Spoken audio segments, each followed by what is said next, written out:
So good morning, grade 9. I'm really happy to see you back, Stella, especially you. I've been missing you for quite a time. And Miss, والله same. Like, Miss, I want to join English. Like, I can't. I don't know why, but I think you should. And anyway, just let's begin and see how it goes. Okay, you have missed some of the work of English, for example, from literature and from vocab and from grammar. So I suggest that you watch the YouTube videos and please cover it all up because you might have exams soon. So I want you to be ready. And if you have any questions, you could please ask me regarding that. Okay, regarding what you haven't understood.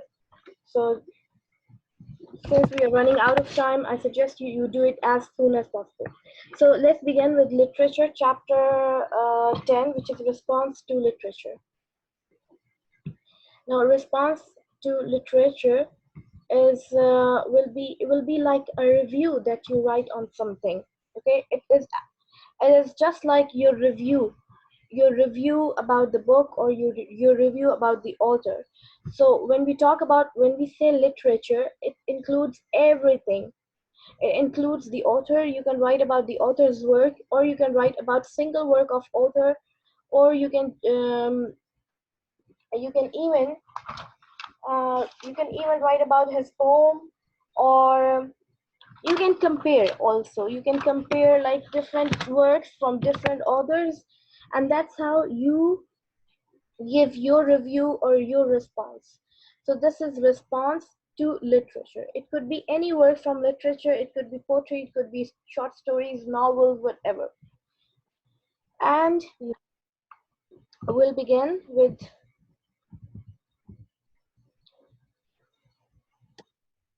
page 198.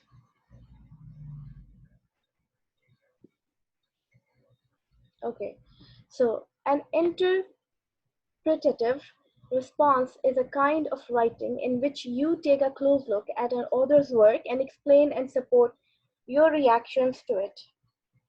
You share your thoughts and feelings about what you have read and discuss what the work communicated to you.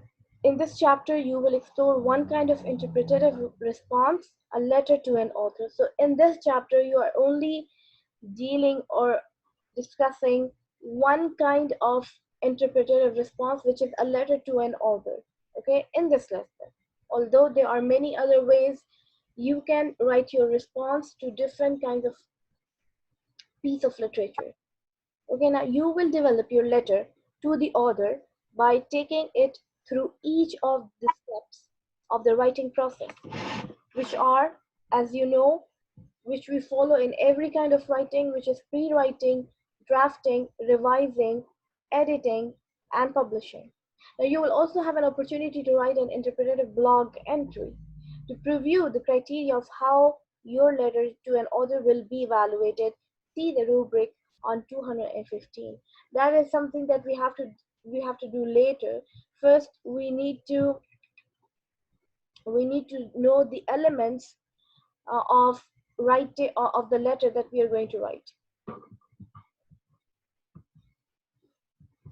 Now, these are the features. Interpretative response to letter to an author. An effective interpretative response has these characteristics. These are the elements that should be there. It should have a clear thesis statement, which is the main idea, the overall expression towards the writer's work, towards the author's work. Okay, you are the writer here, and you will have one main idea or one statement or one opinion, which like your rest of the letter will go in accordance with that. Okay, so you will have one main idea, which is called a clear thesis statement. Next, you will have a careful study of what the work means so that the response goes beyond a summary and literal analysis of what happens to explain of what happens, to explain why it happens. So it's not like you are summarizing something. You are not going to summarize the work. So you, before you start writing a letter, you have to see that I'm writing something that is beyond summary and literal analysis. I'm not just doing literal analysis.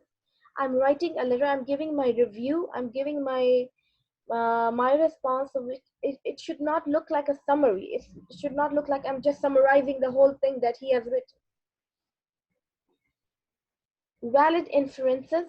There should be valid inferences or interpretations. Valid inferences here means that you should have valid or relevant guesses, okay, that you made while during your reading or prior to reading or whatever. Like you make guesses before reading and during reading, while you're reading, so you have to have them relevant.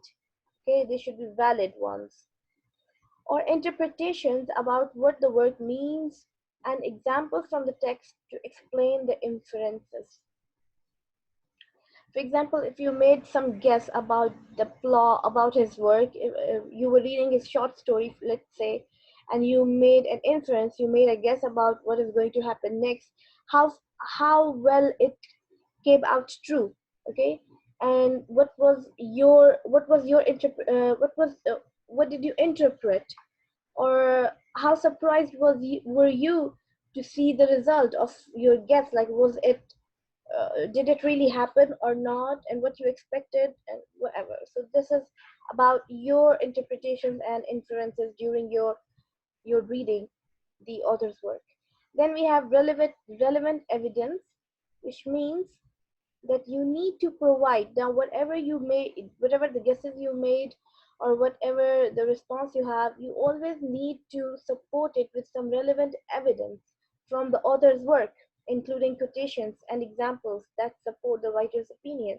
When later you read an anchor text, you will see how it is done. You need to provide relevant evidence, and this is very important. So just do not say that you feel like this about someone's work. You also have to prove it by providing some evidences, which includes examples, which includes quotations, and other tools which you will see later in detail. Now, then we have analysis of the aesthetic effects or beautiful or pleasing result.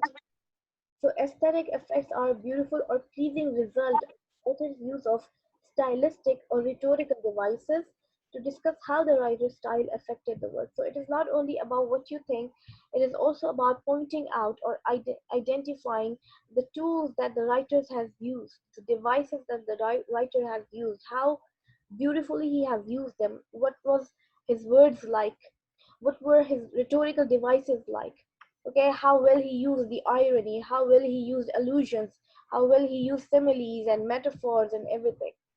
So in the end, you will have effective sentence structure, which is the grammar part. Okay, so this is about the elements of a letter to an author. So it includes thesis statement, the main idea, not a summary. It should go beyond summary and literal analysis. There should be valid inferences. There should be examples. There should be enough evidence to support your points. There should be aesthetic, like analysis of aesthetic effects. How well did you understand how the writer used different aesthetic effects, which are stylistic or rhetorical devices or literary devices? And then we'll discuss the other things. Okay, so here is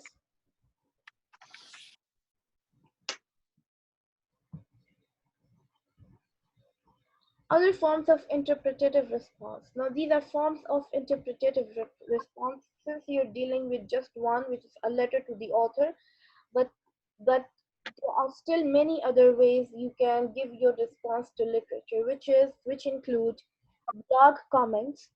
Now, what are blog comments? These are blog comments on an author's website. Share readers' ideas about an author's work. There are many which you can find on internet, readers express their opinions and give their interpretations of what an author's work mean.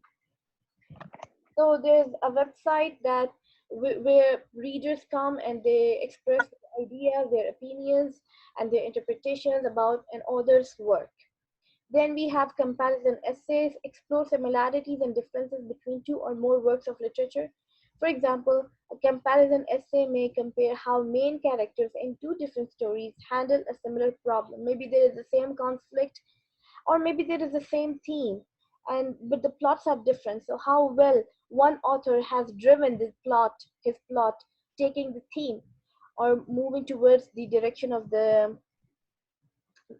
the direction of the theme. So how do you compare or how do you contrast them? Then you have critical reviews, which evaluate the books. Now, they are lengthy ones. You evaluate the entire book, you evaluate plays, poetry, and other literary works. They appear in newspapers and magazines, on televisions. There is a different page for it in each magazine, in each newspaper. So you can write critical reviews also when you are giving your response to literature.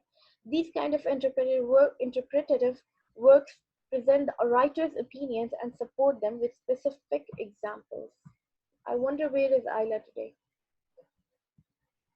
Yeah, yesterday she didn't come either. One. So response to literature essays analyze and interpret an author's work. These kind of essays examine what an author states directly and indirectly and what those statements mean. Response to literature essays also evaluate how well an author has accomplished what he or she has set out to do. Now here in this chapter, we have one example of a literature essay, response to literature essay. Like it is a response to literature in the form of an essay, and then there is a response to literature in the form of letter to the author.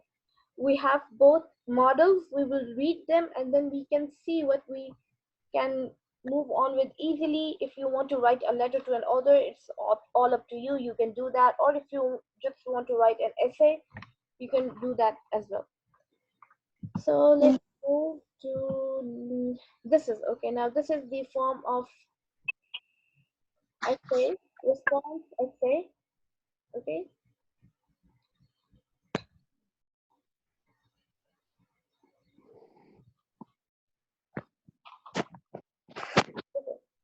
Now learn from experience. Read the response essay on page 200 and 201. As you read, take notes to develop your understanding of basic sight and English vocabulary. Then read the numbered notes in the margins to learn about how the author presented her ideas. Now, since I don't have much time to read it entirely, and I would like you to read it for yourself, okay? And the highlighted part is what are the answers. The highlighted parts is how the introduction and the thesis statement goes. You will find it right on the left side of the page. Number one is the introduction. Number two is the thesis statement that captures the main idea, and number three is beyond like interpretative response. So you can please read it later. Yes, miss. Okay, and I will move on to now letter to an author. You will see a difference in an essay and a letter. An essay, when you write an essay, it is much lengthy, okay, and you are just giving your general, like it is not like you are talking to somebody, okay, you are not addressing anyone here. It's just your opinion, your response. But in the letter, you're actually addressing the author. For example, look here. Now, this is the example of letter, not an essay. When you write a letter to the author, so dear, it starts with dear Mr. O. Henry. You can see that he starts with the pronoun your. So it is as if he is talking to that person, right? So there's a difference in a letter and an essay. Although they are both responses, So Yeah. the model actually is about O. Henry's The Gift of Maggie. If you know the story, you know this, I guess. Uh, Do you remember no. the story or no? Miss, well, wait. I don't think I remember it. Okay, to tell you in short, I will I will briefly tell you. It is a story about a husband and wife who were very poor. They had nothing to give each other as a gift, and Christmas was coming, and that's why they decided to give each other by sacrificing some of their most important assets. Like the girl had very long hair, so she sold her hair, and the boy had a very nice watch, which was his asset, and he kept it for so long, like it was passed down from his grandfather to his father and then to him.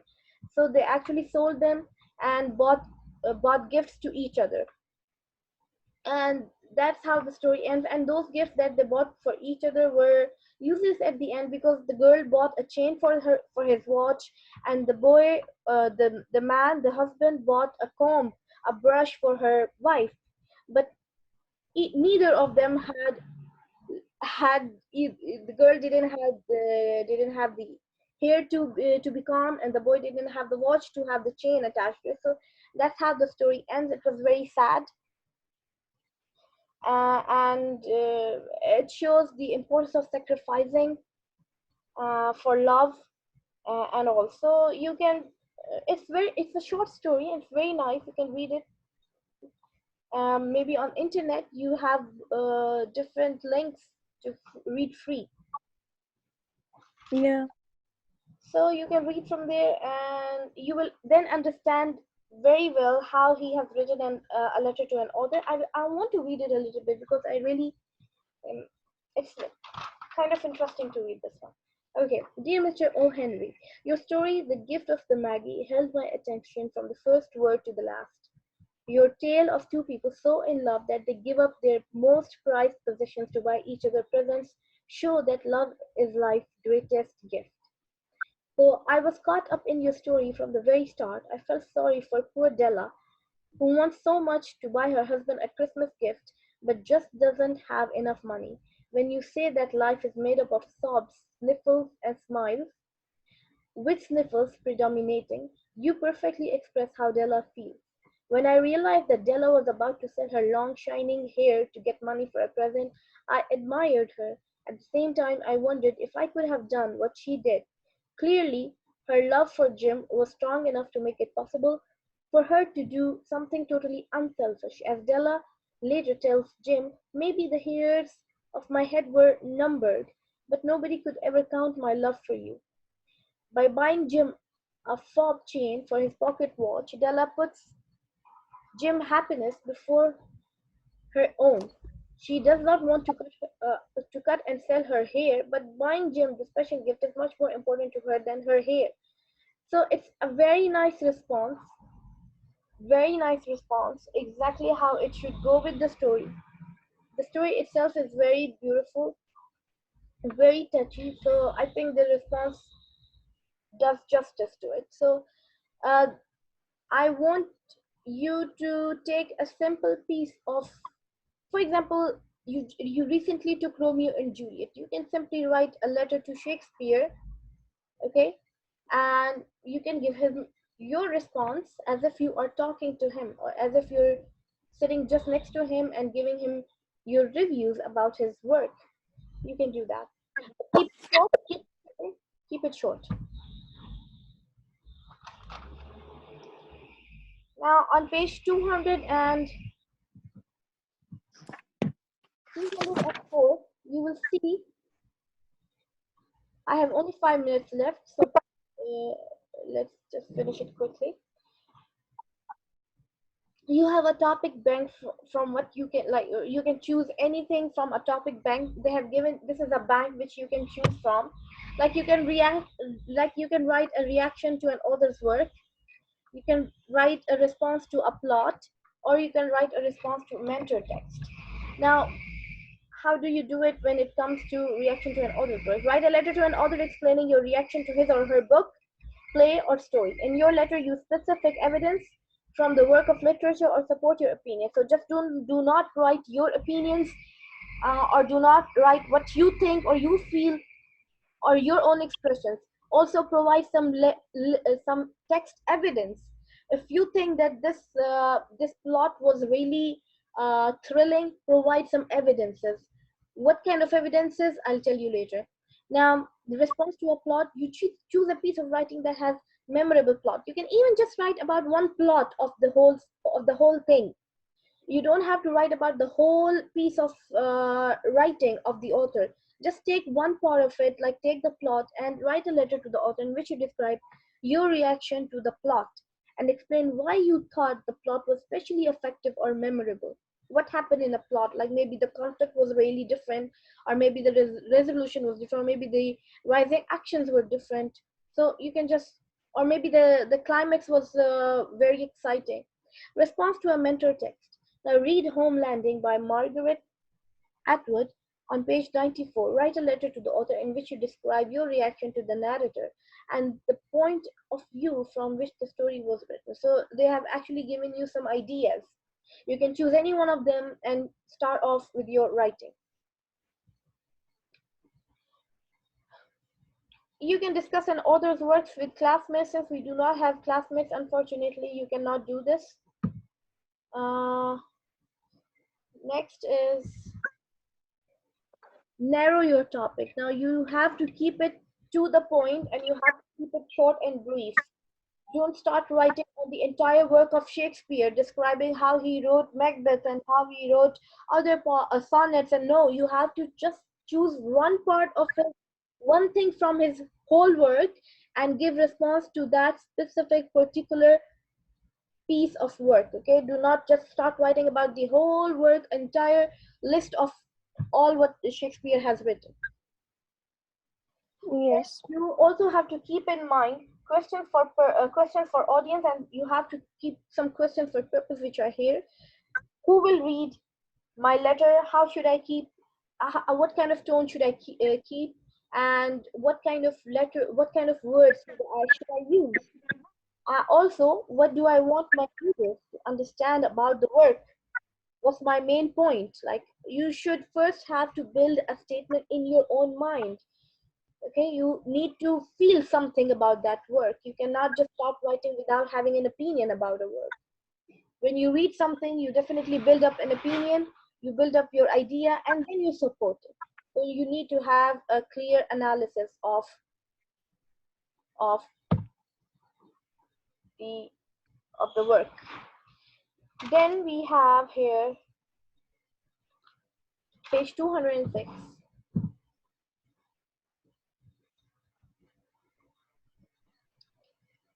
Now this is one way they have given you an example how thesis is supported by evidences.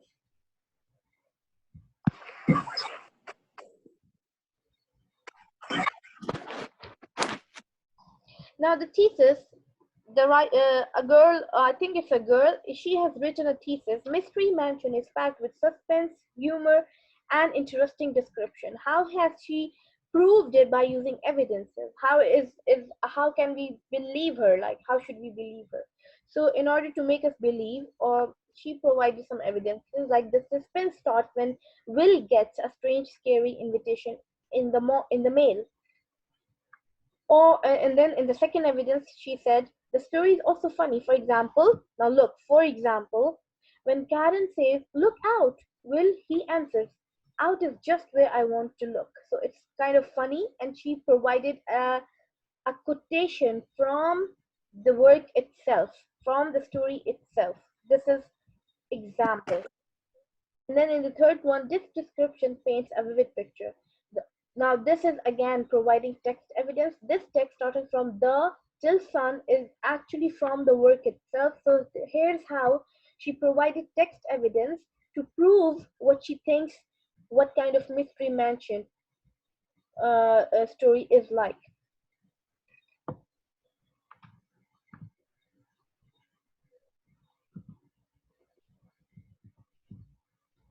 Okay, now this page is very important. This is page 207.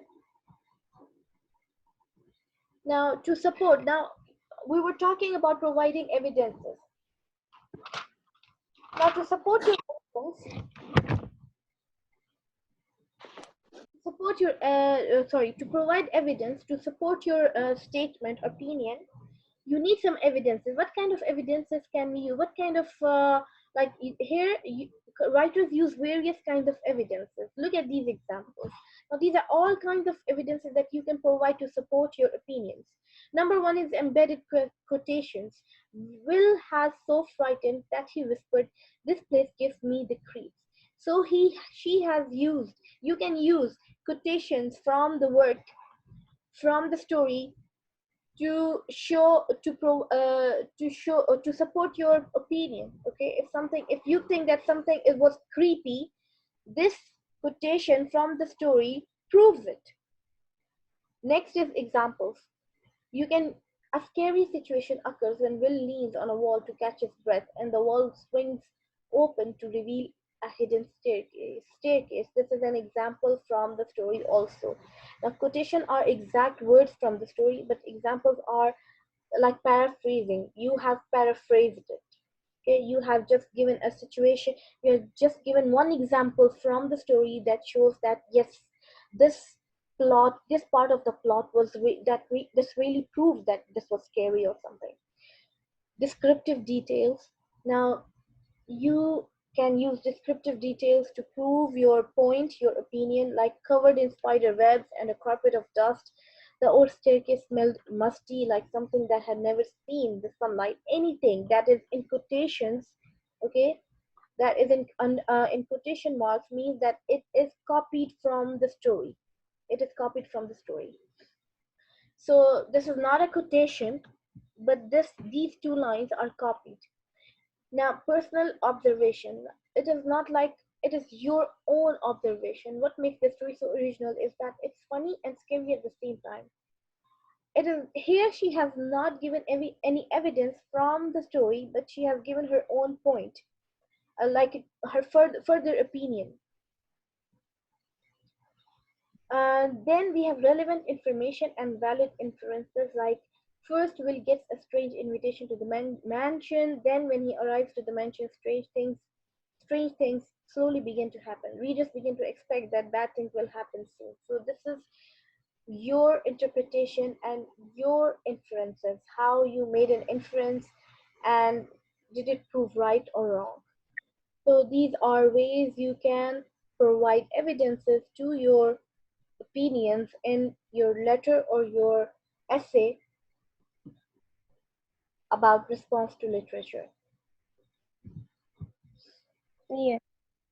When I read, okay, this is a student model. If you read it, you will further understand how people have written using some of the examples of the text evidences. When I realized that Della was about to sell her long hair, shining hair, her long shining hair to get money for her, I admired her. This is your opinion. At the same time, I wondered, this is your inferences, this is her inference. I wondered if I could have done what she did. This is your personal observation and inference. Clearly, her love for Jim was strong enough to make it possible for her to do something totally unselfish. As Della tells Jim, maybe the hair. Now, this one, as Della tells Jim, this is a text evidence that she provided. She tells Jim, maybe the hairs of my head. This is now the direct quotation from the story. And I will stop here. I will explain this lesson a little bit more in the next week. Okay, when you actually will have a draft in your hand, please write a draft and we will then see how we can revise our draft. Okay, so choose any part of Shakespeare work, and let's just start off with our response, either to the author or generally like an essay. See you tomorrow, and next week I really need a draft from you. Okay, Okay. thank you so much for coming. No problem. Bye. It's my job to come.